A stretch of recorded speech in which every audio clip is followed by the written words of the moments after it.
Many people believe that scientific research should be carried out and controlled by the governments rather than private companies. To what extent do you agree or disagree with this opinion? तो सबसे पहले तो आप ये देखते हैं कि ऐसे टाइप क्या है. अब इसमें आपने अपना ओपिनियन देना है कि आप एग्री करते हैं या डिसएग्री करते हैं, ठीक है. और अगर एग्री करते हैं तो किस एक्सटेंट तक, और डिसएग्री करते हैं means to what extent do you agree, या फिर आप to what extent do you disagree. तो आपने यहाँ पे इंट्रोडक्शन में ही अपना जो ओपिनियन है वो बता देना है. तो इस ऐसे में I disagree with this notion to a large extent, ठीक है, कि मैं इस स्टेटमेंट से जो है वो डिसएग्री करती हूँ and a number of arguments around my opinion. और फिर मैं बॉडी पैराग्राफ्स में जो है वो मतलब एक्सप्लेन करूँगी कि मेरा ये ओपिनियन क्यों है, ठीक है.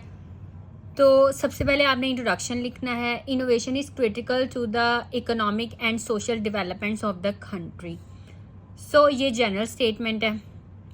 अब साइंटिफिक रिसर्च और इनोवेशन, अब instead of writing this word scientific research we are writing here innovation.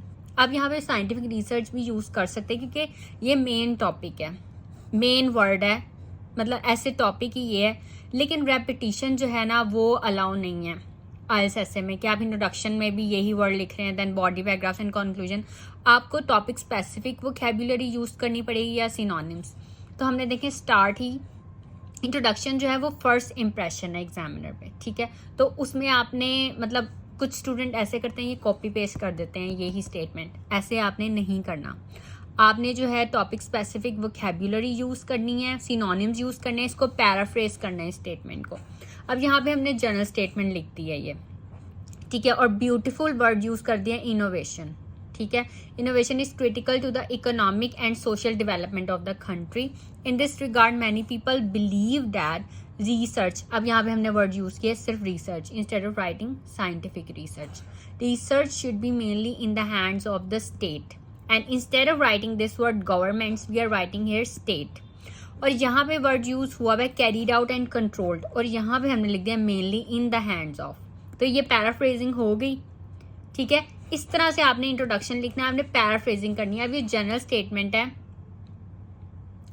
General statement भी आप लिख सकते हैं टॉपिक को पढ़ के, जो भी आपके जनरल स्टेटमेंट जहन में. अगर ना भी है तो आप इसी स्टेटमेंट को ही पैराफ्रेज कर सकते हैं, लेकिन पैराफ्रेज करना है, कॉपी पेस्ट नहीं करना, okay.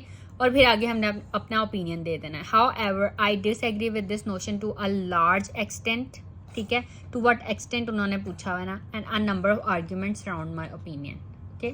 So this is how you have to write your introduction. और बाकी भी मेरी वीडियोज़ में आपने देखा होगा डिफरेंट वेज हैं इंट्रोडक्शन लिखने के. किसी में आप जनरल स्टेटमेंट लिखते हैं, किसी में नहीं लिखते हैं, किसी में पैराफ्रेज करते हैं, किसी में टॉपिक स्पेसिफिक वोकैबुलरी यूज़ करते हैं, और किसी में सिनोनिम्स यूज़ करके. अब इसमें सिनोनिम्स यूज़ हुए हैं ना, हमने कैरीड आउट और कंट्रोल नहीं लिखा, हमने लिख दिया should be mainly in the hands of the state. Instead of writing government we are writing here state, okay.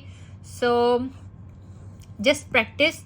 आपके पास आप जितनी प्रैक्टिस करेंगे उतना ही आपको आइडिया हो कि आपने किस तरह से जो है अपने आइडियाज़ को एक्सप्लेन करना है, अपना ओपिनियन कैसे जस्टिफाई करना है कि आपका ये ओपिनियन क्यों है, ठीक है.